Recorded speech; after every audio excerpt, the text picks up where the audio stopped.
The Super Mario Galaxy movie is a sequel to the 2023 film where we now follow the Mario Bros as they set into space in search for Rosalina, but they are also being pursued by the son of Bowser, Bowser Jr. Hello everybody, welcome to or welcome back to the channel. I am the Movie Tin. And no, that title isn't rage bait. Critics are wrong about this movie. I say that, but I also think every opinion is correct, and if you didn't like this movie, that's also fine. But, obviously leave a comment down below on your thoughts on the movie, alright? I want to hear opinions. But in my opinion, everyone who says this movie was awful, I don't think we should be expecting a masterpiece from a Mario movie, right? And now that being said, it's not a perfect movie, but I had fun with it. It's a very fun and enjoyable movie and a good time, and it's also just a kids movie. It's a kids movie, and I hate the argument that oh, Toy Story is an animated movie and that can be watched by everyone. Not everything has to have adult meanings behind this or behind that, and sometimes things can just be for kids. Alright, and people have to accept that. I did, and I had a fun time with this movie, alright? And this is someone who didn't really enjoy Goat all that much. That was animated, this is animated. I had a great time with this. I had a great time. It's not a great movie, but I had a great time. And also in this review, I'm not going to do because this is out obviously almost a full week after the movie comes out, so I am very late to doing this review, so I'm not going to have a spoiler section at the end. This whole review is going to contain spoilers, so if you haven't seen the movie yet, go see it, come back, then watch the review, but this is your warning now.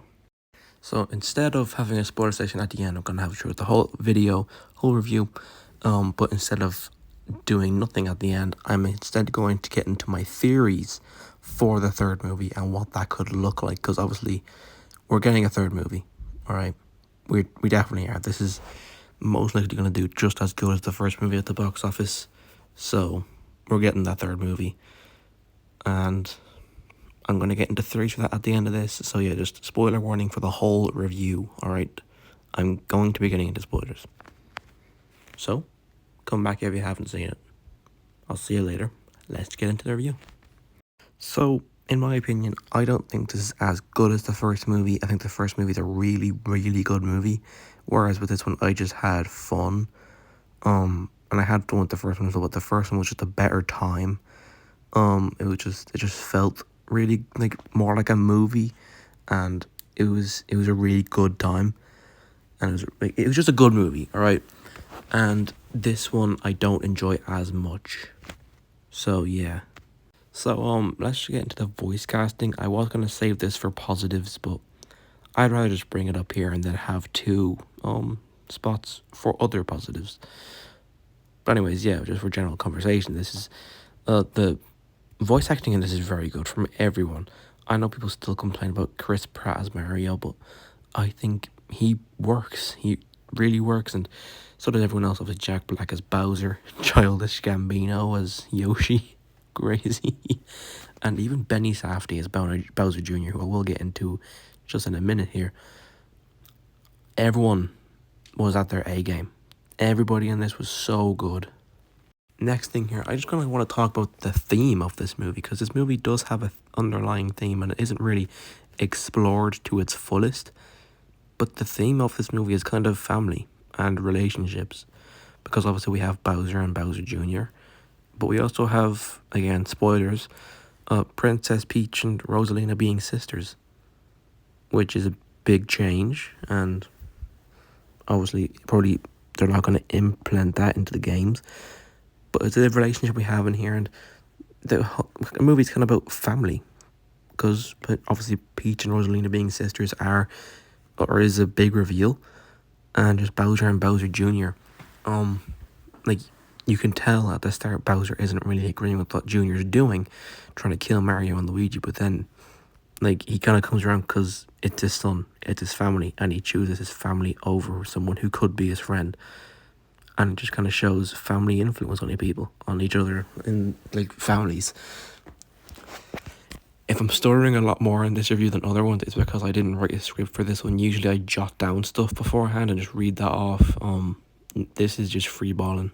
I'm just free balling with this one. But yeah, the theme of this movie is family. And I don't think they explored it to the fullest, but it is cool that that was kind of the theme. Now I want to spend some time talking about the new characters we get in here. Bowser Jr., played by Benny Safdie. Brought him up a few minutes ago. I think he's a really great addition, and he's kind of the main villain of this movie, and he really works. I really enjoyed this interpretation of Bowser Jr., and I really hope to see him again in the future, whether that's in the third movie or not. I don't think it is going to be in the third one just because they're in prison, and I think they're going to focus on a new villain in the third movie, which I'll get into in my theory section.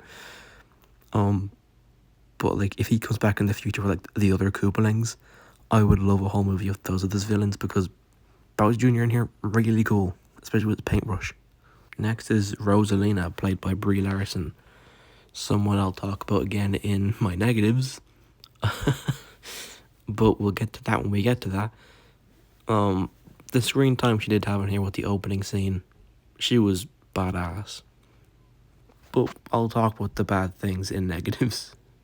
Next is Yoshi, played by Donald Glover, aka Childish Gambino, if you think they're the same person. Anyways, this is so hard to believe that he's played by Childish Gambino. It's crazy. It is crazy. But Yoshi was a great comedic relief in here. He fit really well into the story. Final thing I want to talk about in general conversation is Fox McCloud, played by Glenn Powell. They did not need to reveal him before the movie came out. They revealed him, like, I think the week before. They did not need to do that. Like, obviously it put people's butts in seats, but I think it would have been so cool if we went into the movie not knowing he was going to be in there, and then it was a big surprise.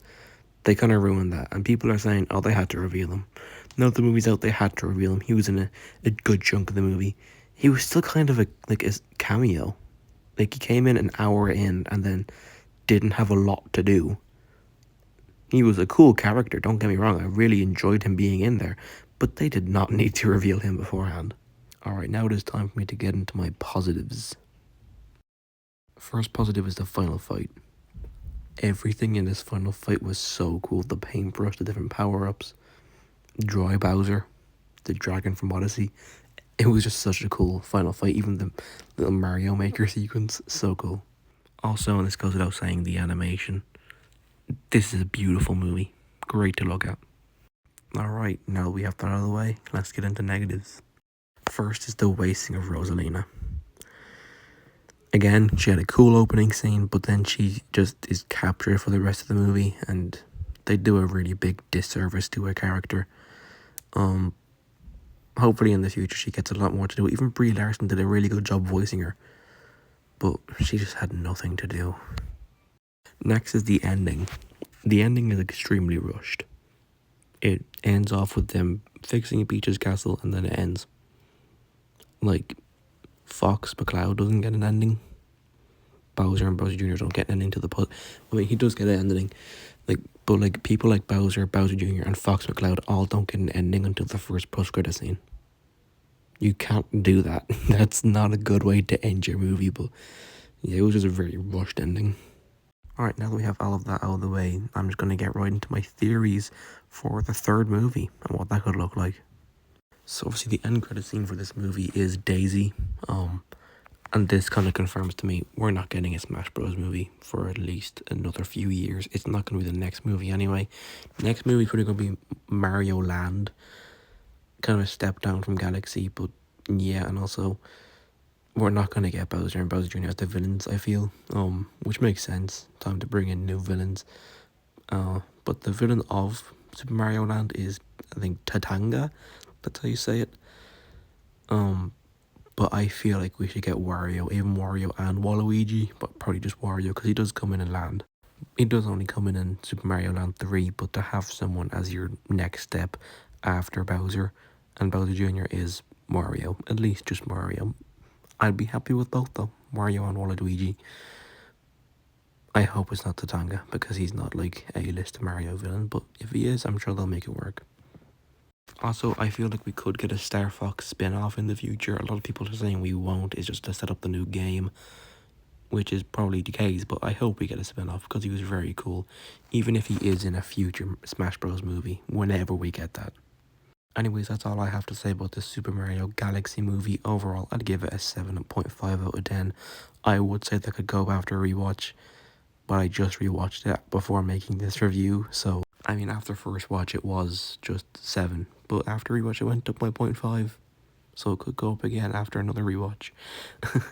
But anyways, that's all I have to say. Leave a comment down below on your thoughts, and leave me some theories on what you think the next movie's going to be about, and if you think Wario should be played by Danny DeVito, because I do.